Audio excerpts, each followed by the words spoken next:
J'aime bien les 605, j'ai eu pitié de cette 3 litres SV, je l'ai ramené après une rapide remise en route. Ensuite, j'ai traité radicalement le problème sérieux que posait la BR et on avait enfin une voiture qui freinait normalement. La suite c'est maintenant et ça va être autrement plus dense mécaniquement.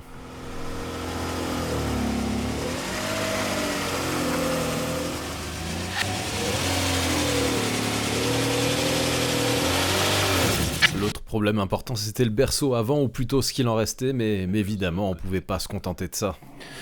On va faire un petit tour de ce qui a changé, et il y a un paquet de trucs. Donc le soufflet de cardan, ouais, côté roue, des deux côtés. Là ça va, par contre celui-là il est éclaté. Évidemment les flexibles de frein sont morts. Des trucs qui ont été coupés, je sais pas ce que c'était ça.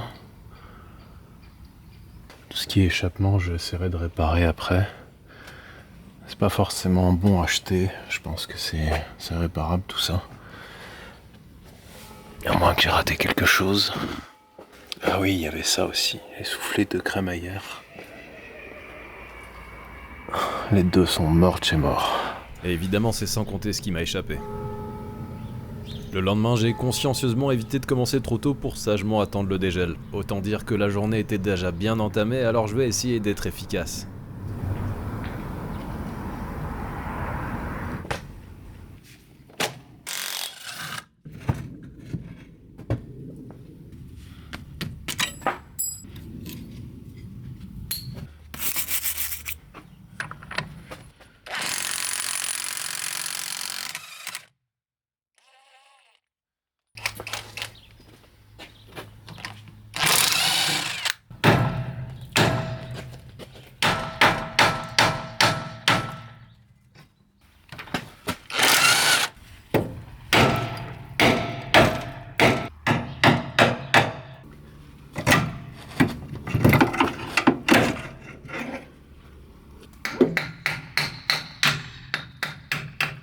Petit message de prévention pour les personnes sujettes aux problèmes cardiaques, particulièrement concernant la stabilité de mon pont élévateur. Allez, soyez pas inquiets, faut avoir confiance, il a fait ses preuves. J'ai confiance, vous avez confiance, tout va bien se passer.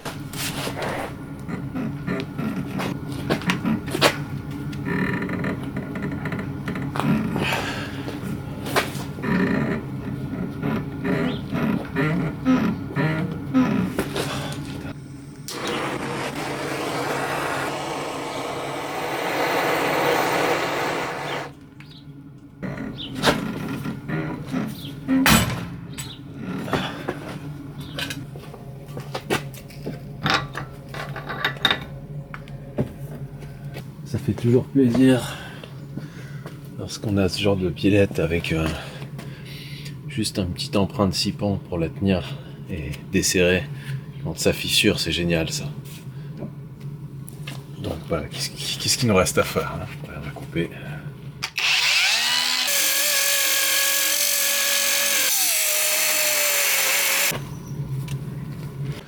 Et ben ça a fait exactement pareil. Donc on va couper aussi. Seulement, pour déposer le berceau, tout se passe pas sous la voiture. Faut aussi retirer le pare-choc. Pour retirer le pare-choc, il faut déposer les phares. Et pour déposer les phares, il faut démonter la calandre.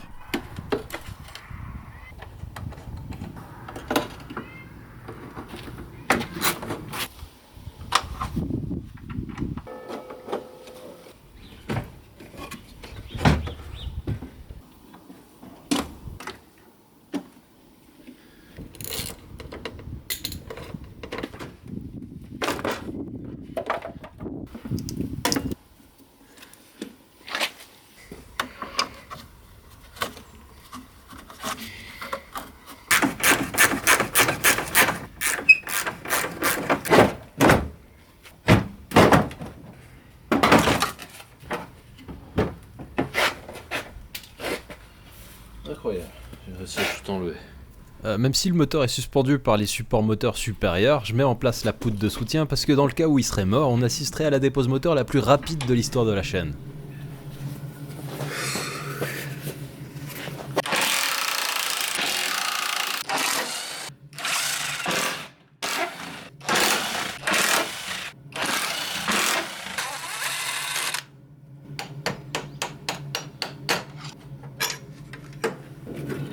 envie d'arracher.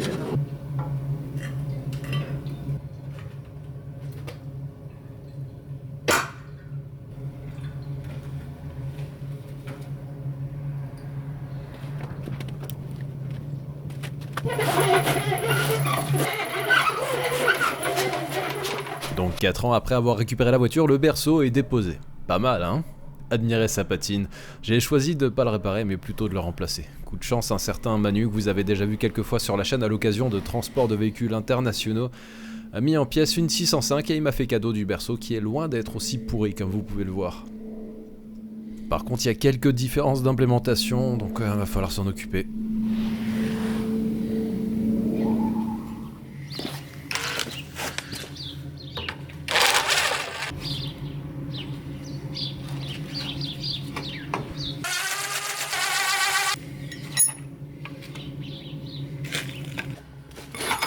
Et puis il y a aussi quelques endroits qui ont besoin de redassage.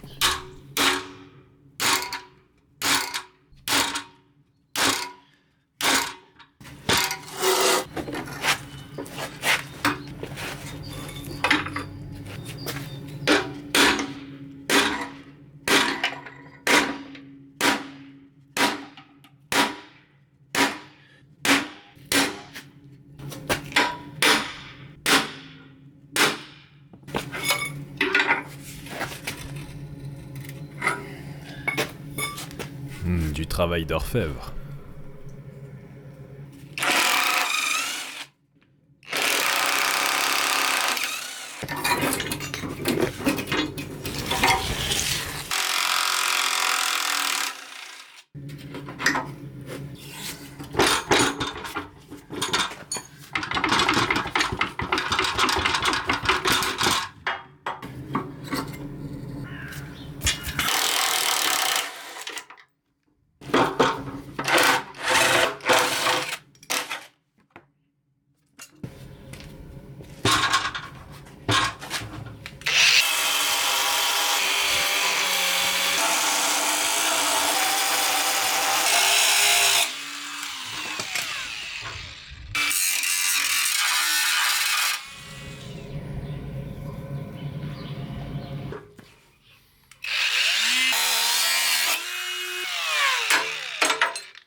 Là, c'est le morceau qu'il faudra ressouder sur l'autre berceau. Ce sera l'ancrage du support inférieur droit.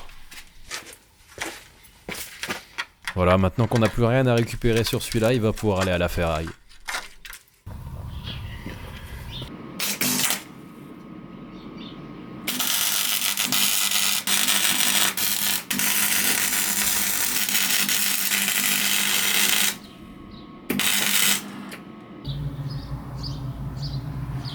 On pourrait remonter le berceau comme ça. Il est plutôt sain, avec un peu de corrosion de surface, ça choquerait personne, ça se fondrait dans le décor. Mais non. Ouais, non, on va plutôt passer des heures à le décaper, dégraisser, protéger pour finir par repeindre cette belle pièce que personne ne verra à part le contrôleur technique, une fois tous les 2 ans.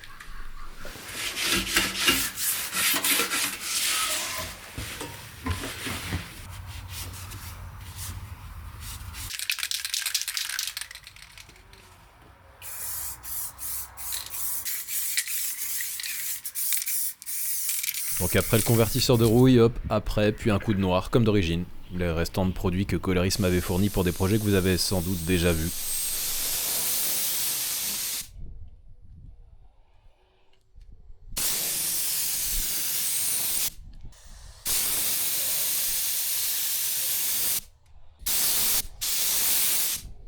Ouais, tout ça confirme que la chaîne a perdu une grande partie de son intérêt puisque, encore une fois, on peut déplorer l'absence de coulure. Ça devient pénible. Bon, par contre, j'ai eu la fleuve, je veux dire que j'ai voulu mettre en exergue un parti pris artistique consistant à faire cohabiter une pièce repeinte avec d'autres parfaitement représentant une magnifique patine, témoin des années et des kilomètres parcourus à construire la mémoire de l'automobiliste profitant des qualités insoupçonnées de ce véhicule tricolore.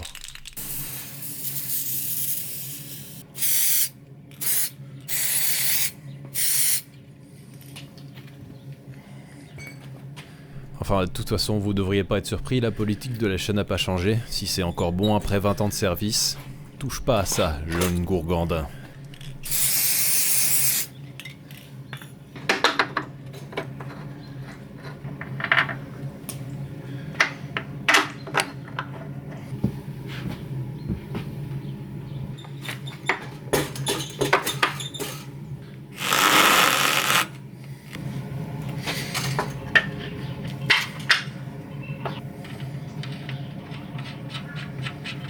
Ah bah voilà, tenez ça.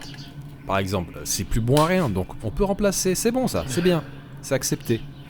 Mais attention, hein, on parle du soufflet, parce que la biellette de direction, elle est nickel, y a pas de jeu. Donc on la remplace pas, on change juste le soufflet, on met de la graisse, et ça va très bien se passer.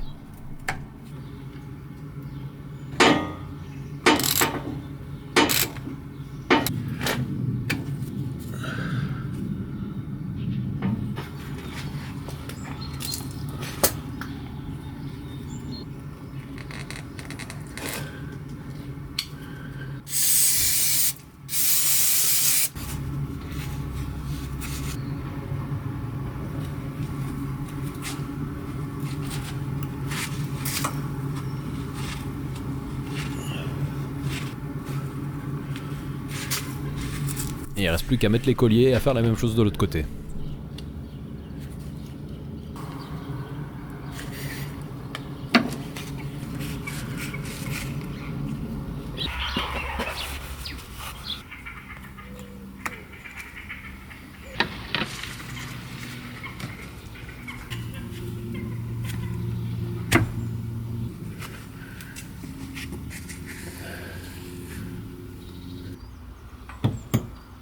Il y en a qui vont trouver que je vais trop loin, mais j'assume.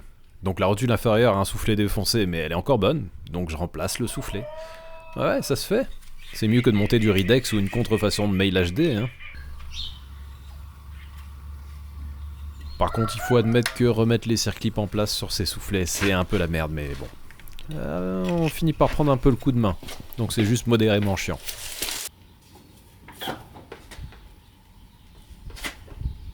Beaucoup plus chiant, et ça vous le savez si vous l'avez déjà fait, mais remplacer les soufflets de cardan, la moitié de vos affaires vont à la poubelle après ça.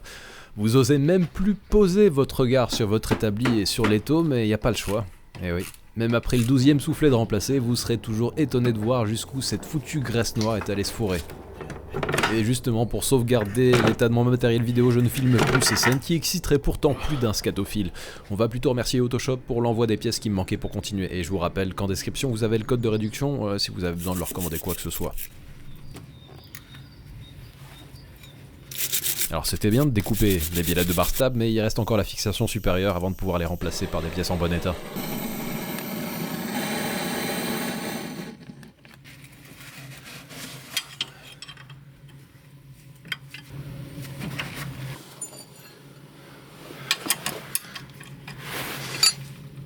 Puis tant qu'on est là, on peut aussi remplacer tous les flexibles de frein.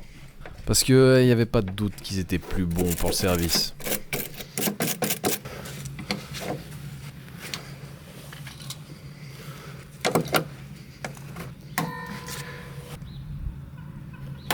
Vous vous souvenez peut-être que les étriers avant, et particulièrement le droit, avaient la détestable tendance à gripper, donc on va s'en occuper. Et je pense qu'Alex a eu pitié de moi parce qu'au lieu de m'envoyer un kit de remise en état, il m'a expédié une paire d'étriers reconditionnés. Mais c'est bien, on va gagner du temps et ça c'est toujours bon à prendre.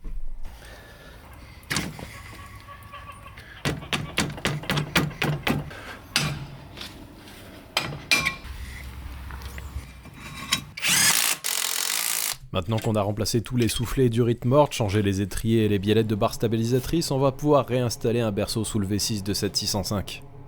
Je suis bien content d'avoir deux vérins pour m'assister parce que tout seul, je vois pas bien comment j'aurais fait sans que ça se transforme en énorme prise de tête. C'est que remonter avec tous les accessoires dessus, c'est lourd.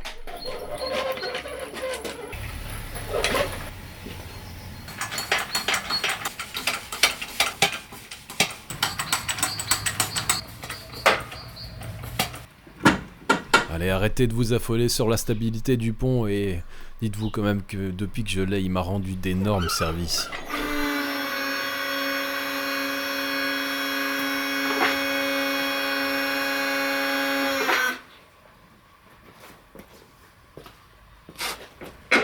Ça m'a pris un petit moment pour tout aligner correctement, mais tout est serré et le moment où la voiture va pouvoir de nouveau reposer sur ses roues commence à se profiler.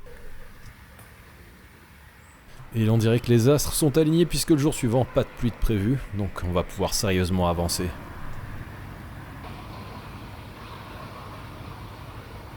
Vous avez vu quand même comme elle est belle cette peinture de berceau.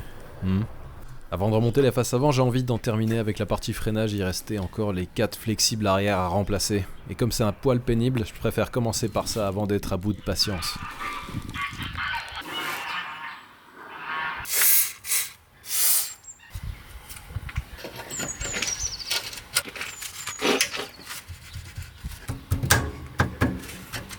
Habituellement, c'est le serrage des olives qui est problématique, mais là, non, c'est juste le passage des durites qui est grippé à mort, donc ça n'a pas été simple de les sortir de leurs emplacements.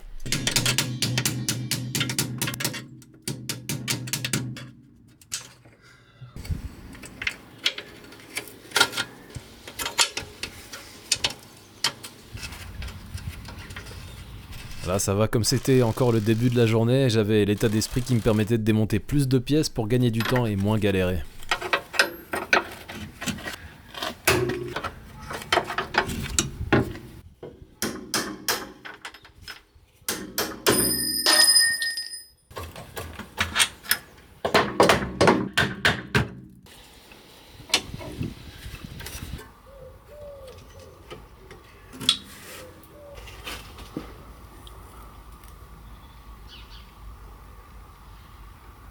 Ensuite, vous avez deviné, j'ai fait pareil de l'autre côté.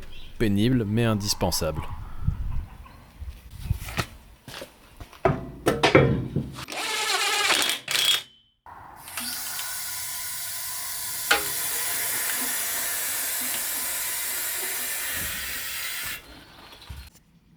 Allez, comme je suis d'humeur généreuse, je vais vous montrer ma technique secrète pour faire la purge des freins. J'ai monté une valve de jante sur un bouchon de vase de liquide de frein, et après avoir rempli le niveau à ras, je peux mettre le circuit en pression avec un simple gonfleur à pneus. Il n'y a plus qu'à ouvrir les purgeurs à chaque roue jusqu'à ce qu'il n'y ait plus d'air qui s'échappe. Voilà, on en a normalement terminé avec la partie train roulant et freinage, donc la 605 va pouvoir de nouveau ressembler à une 605.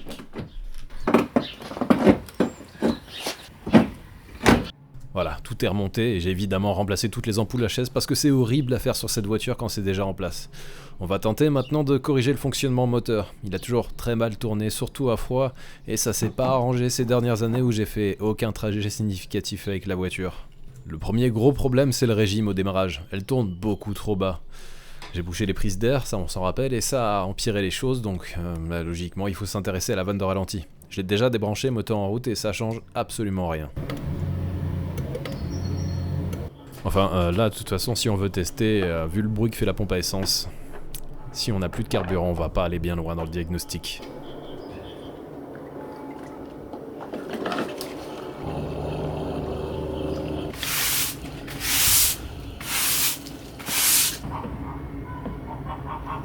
Et si les cosses de batterie continuent à sauter à chaque fois que j'essaie de démarrer, ça va pas le faire non plus. Comme elles sont déjà serrées à fond, j'ai une solution pour elles, un petit coup de meule, et ça se serre de nouveau correctement.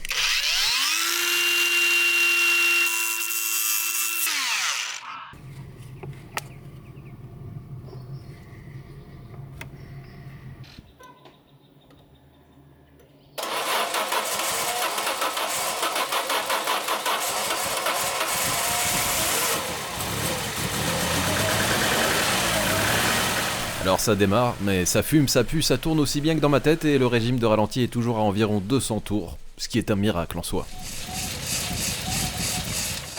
Et là on sait pertinemment qu'il n'y a pas de fuite à l'admission puisque rappelez-vous, pendant le premier épisode, j'avais déjà passé la machine à fumer et on avait corrigé ce qui devait l'être. Et en parlant d'admission, tiens, je vous donne un gros indice concernant une nouvelle série de vidéos à venir. Pour la 605, j'ai dévalisé une donneuse, ce qui est généralement l'idéal, donc pas eu besoin d'acheter quoi que ce soit sur Ovoco. Par contre, pour le futur projet... Ah, bah voilà. exactement ça qu'il me faut. Comme je vais devoir racler les fonds de tiroir, permettez-moi de vous rappeler que ça reste une belle alternative aux annonces pour particuliers. Sur voco.fr, c'est classé, généralement bien illustré, et on peut toujours renvoyer les pièces sans frais en cas de pépin. Donc j'ai commandé ce machin sur leur site, sauf que vous verrez qu'avant la fin de la vidéo, je serais bien content de l'avoir de nouveau sous la main. Comme je l'ai sans doute déjà dit, je fais pas la promotion de produits que j'utilise pas moi-même. C'est pas du flan. Si vous voulez tenter vous-même, je vous rappelle que vous pouvez gagner 15% sur le transport en utilisant le code promo gasoline. Bref. Revenons à notre 605 brouteuse. Comme débrancher la vanne de ralenti, puis la rebrancher ne semble avoir aucun effet sensible, on va l'exproprier et explorer ses entrailles. Ouais, c'est juste grippé en fait.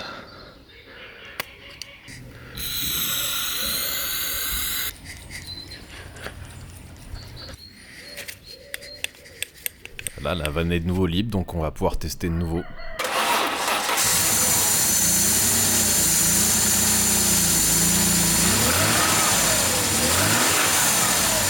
Elle a clairement jamais aussi bien tourné à froid, donc il y a une amélioration nette, mais c'est toujours pas parfait. Alors là, j'essaye de pulvériser un petit peu de nettoyant frein, voir si ça améliorerait les choses, et ça indiquerait à ce moment-là que potentiellement il y a un problème d'injection.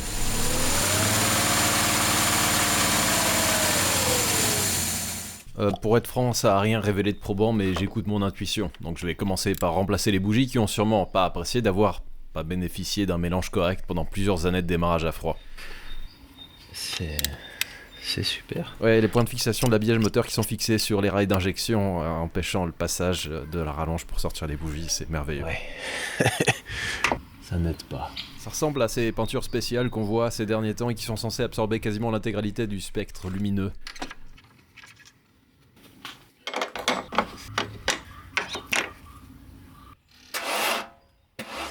Ouais, j'avais oublié le contact.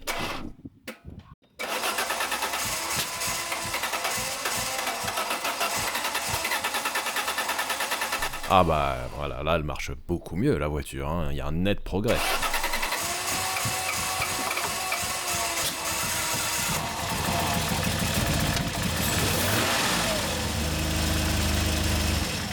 Donc on va dire que c'était juste une mauvaise passe et avancer un peu sur un sujet plus ou moins lié, les fuites à l'échappement. Ça aide pas forcément à affirmer que le moteur tourne moyennement bien ou vraiment bien, donc je vais m'occuper de ça. Et puis ça me fait plaisir parce que j'aime bien boucher les trous. J'ai quasiment une ligne d'échappement complète pour cette voiture, et sans trou, mais je vois encore du potentiel dans celle en place, alors je lui laisse une chance.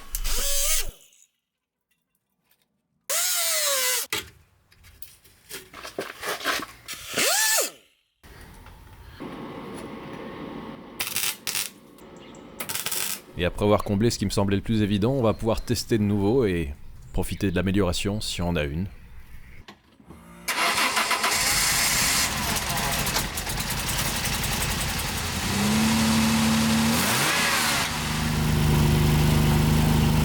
Comme vous l'entendez, c'était mieux mais pas parfait, donc j'ai trouvé et corrigé quelques fuites plus perverses.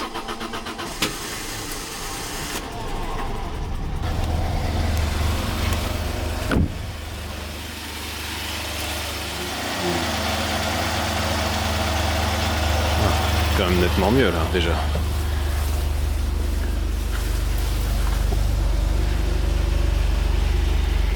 Bon, on va s'occuper des injecteurs maintenant. Je suis assez convaincu que le problème vient de là, ouais.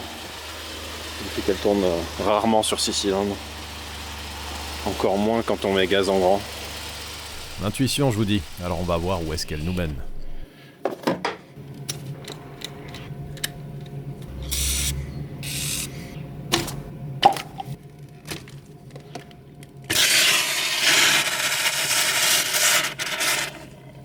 Ça manquait pas de pression. Il aurait pu être intelligent de démarrer la voiture en neutralisant la pompe à essence histoire qu'elle tombe en panne d'elle-même et que le circuit baisse en pression. Mais pas cette fois.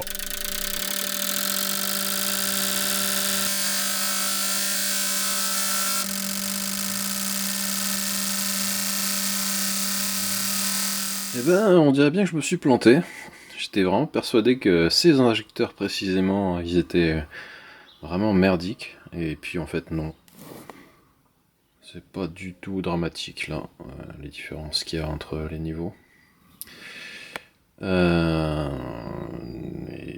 pourtant, je suis le premier à dire que sur une essence c'est très rare sans éjection directe, d'avoir un problème avec. Je les ai quand même nettoyés aux ultrasons et par dépit, je suis allé remplacer le filtre à essence qui, de mon expérience, n'est pour ainsi dire jamais en cause.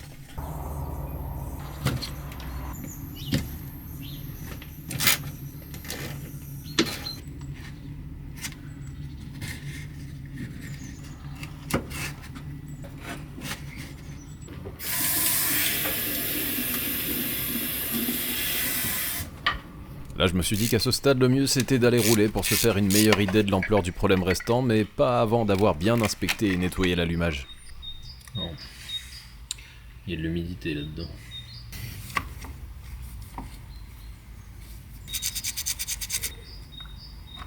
On va voir s'il y a un progrès.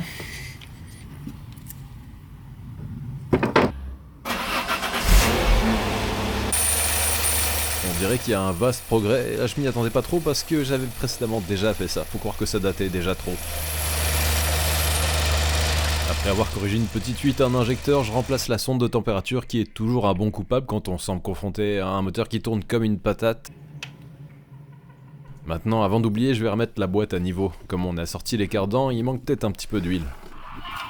Sauf que mon pont est tellement d'aplomb sur ma dalle en pente que j'ai surtout réussi à en perdre. Donc après avoir corrigé la pente avec un vérin, j'ai simplement remplacé toute l'huile. Puis j'ai fait pareil avec le moteur puisque je soupçonnais un phénomène pervers lié au fait que son fonctionnement s'apparentait à un tubercule.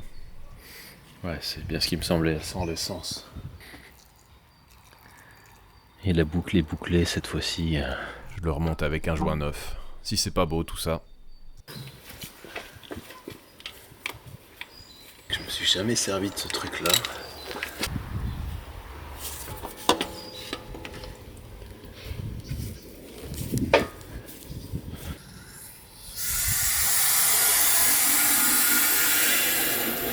Bon bah comme ça on sait pourquoi le fumet bleu. Il y a eu tellement d'essence mélangée à l'huile qu'on a atteint quasiment 7 litres. Soit 1,5 litre de trop, un truc comme ça. Donc ouais, elle essaye juste de s'en débarrasser. Ouais, ça lui fera vraiment pas de mal. Reste à voir si on n'a pas affaire à un faisceau conjoncturel.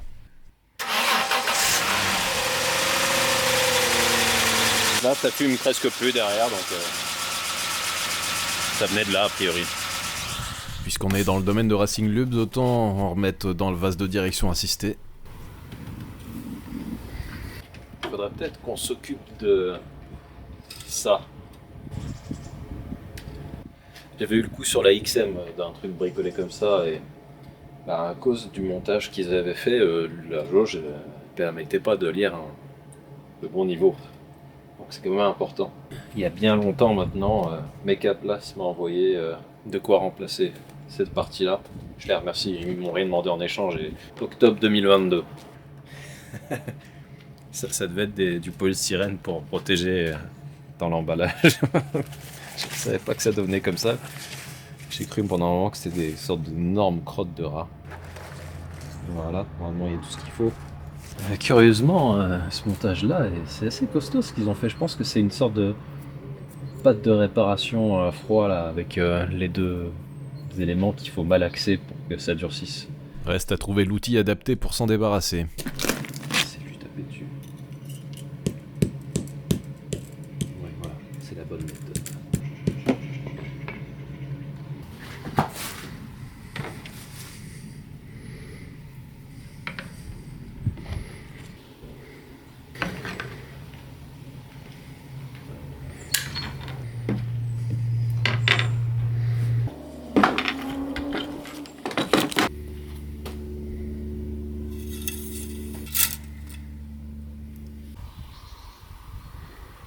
Le moment est enfin arrivé, on va pouvoir aller tester tout ça et voir si ce qu'on a fait a finalement un impact mesurable.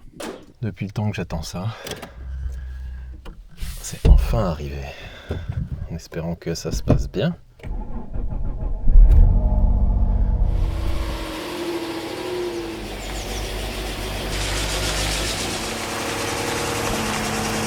Vous voyez le voyant de gestion qui s'allume. Bon, ça n'a pas d'impact sensible sur le fonctionnement, donc on va continuer comme ça. On a quand même de la chance. Pour la première journée de roulage de la voiture, on a super beau temps. Et ouais, je peux enfin profiter du toit ouvrant vitré, sauf que il faudrait nettoyer un peu tout ça, donc on va aller à la station après. Le moteur a clairement jamais tourné aussi bien. Ce qui veut pas dire qu'il tourne parfaitement, hein, qu'on s'entende bien. On va pouvoir doucement roder les freins. Pour l'instant, c'est pas hyper efficace, mais c'est normal avec des plaquettes neuves sur des disques qui ne le sont pas.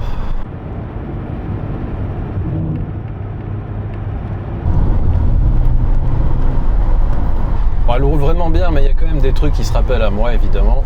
Comme par exemple l'aiguille du compteur qui fait sa vie. Voilà, je peux vous dire que je roule entre 30 et 45 km/h. Elle est pas sûre, quoi. Les suspensions pilotées également qui se mettent régulièrement en défaut.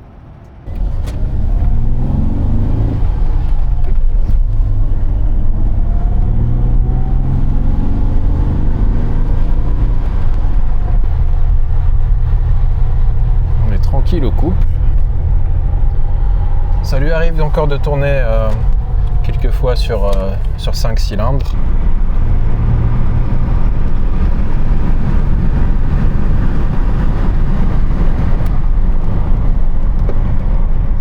Et on est même arrivé à destination sans trop de problèmes.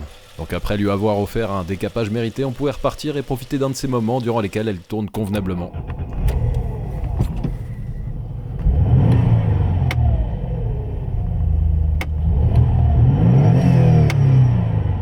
Extérieurement, elle fait déjà un peu moins pitié, mais il y a plein de trucs qu'on pourrait faire pour arriver à un truc vraiment convaincant, quoi. Sauf qu'avant, on a quelques obstacles à affronter, dont certains dressés par moi-même. C'est la panne. Bah oui, j'ai beau accélérer, embrayer, la voiture avance pas. J'ai l'impression que je suis en train de perdre toute l'huile de boîte.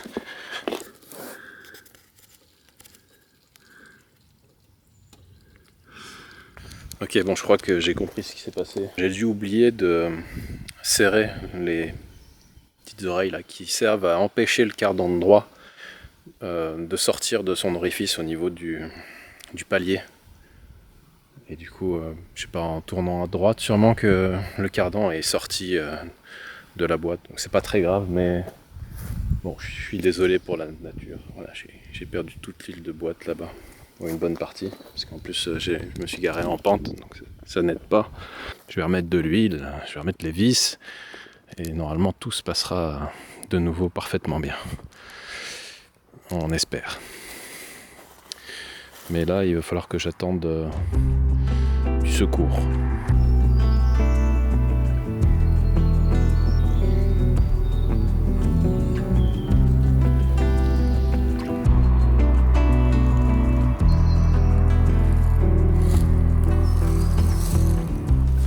Et donc merci Christophe d'être venu me covoiturer.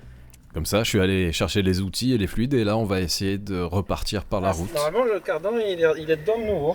On va éviter de rentrer comme ça parce que ça va pas faire du bien à la boîte et puis l'huile dedans. J'ai eu un mal fou à mettre la barre en place parce que le crochet évidemment il a une géométrie bien à lui. Merdique. C'était dur à mettre, ça va être dur à enlever. Là, tu vois, 5 minutes, plus de soleil. On n'aura pas mis longtemps à réparer, ça veut dire. Sauf qu'il faut toujours être prêt au double coup de la panne.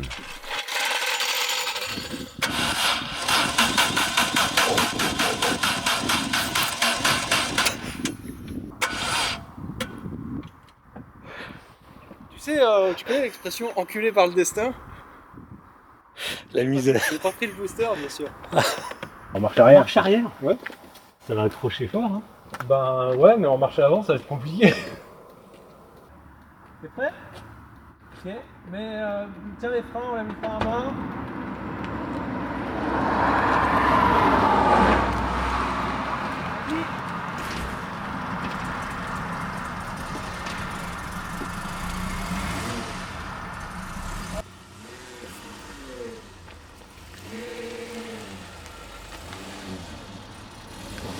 Ne cale pas, ne cale pas. Elle avait particulièrement envie de caler, ça se sentait, donc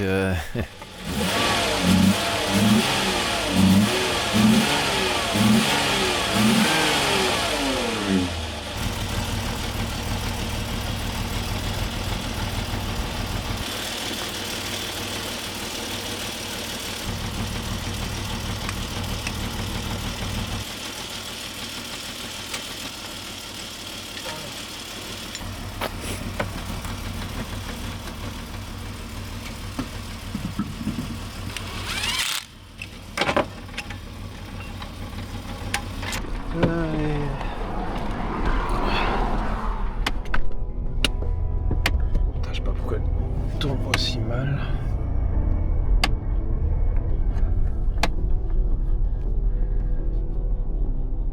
Elle est pas contente. Hein.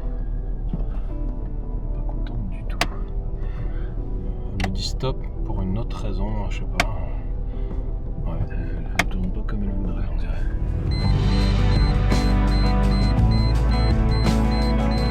Bah, elle trouve que finalement c'est pas si dramatique que ça, donc elle éteint les voyants toute seule. C'est bon. Je suis plus à comprendre.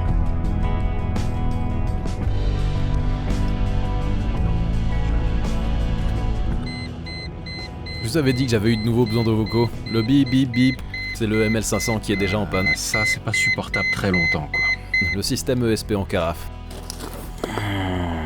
Ouais. C'est pas venu avec tous les solénoïdes. Les 4 du bas, j'ai dû les arracher et ça a été difficile. Hein. Donc j'ai commandé ce qu'il faut, et plus qu'à attendre de le recevoir pour leur mettre d'aplomb.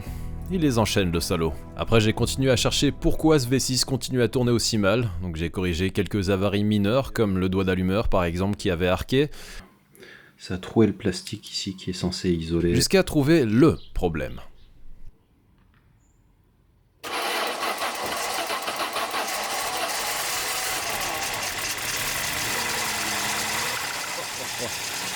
Ah oui, pas qu'un peu. Ouais, normalement il n'y a pas d'essence qui passe par là. Ah la vache. Impressionnant. Le régulateur fuit. Par la membrane ici, pour la dépression, il y a de l'essence qui a coulé. Donc forcément comme ça, a beaucoup trop de carburant. Hein. C'est une bonne piste quand même, non? Donc il suffit de remplacer le régulateur, sauf que c'est pas un truc qui se trouve facilement. J'ai trouvé une alternative, mais il va falloir attendre qu'elle arrive. Cependant, je pense qu'on peut quand même vérifier notre théorie, parce que vu la quantité de carburant qui passait par ce tuyau, à mon avis, si on se contente de condamner le système, tant côté admission que au niveau du circuit de carburant, on devrait déjà mesurer ou constater du moins une différence significative. Et on va vérifier ça un peu plus tard que maintenant.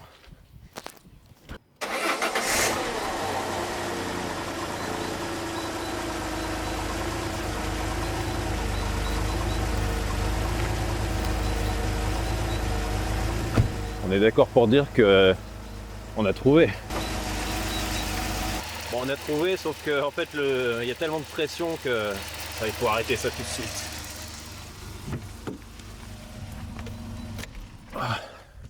On va arrêter de rouler avec tant qu'on n'a pas les bonnes pièces. Et je vous dis à la prochaine pour un épisode 3, même s'il était prévu qu'il n'y en ait que 2 sur cette voiture. Et ben non, vous en avez un bonus parce que ça va pas avancer aussi vite que je le croyais. Il reste quand même des trucs assez importants à faire dessus. Vous aurez aussi l'occasion de découvrir une nouveauté majeure sur la chaîne qui va soulager un paquet de monde normalement et peut-être en décevoir certains, on verra. Donc allez, à la prochaine avec celle-ci. Ciao!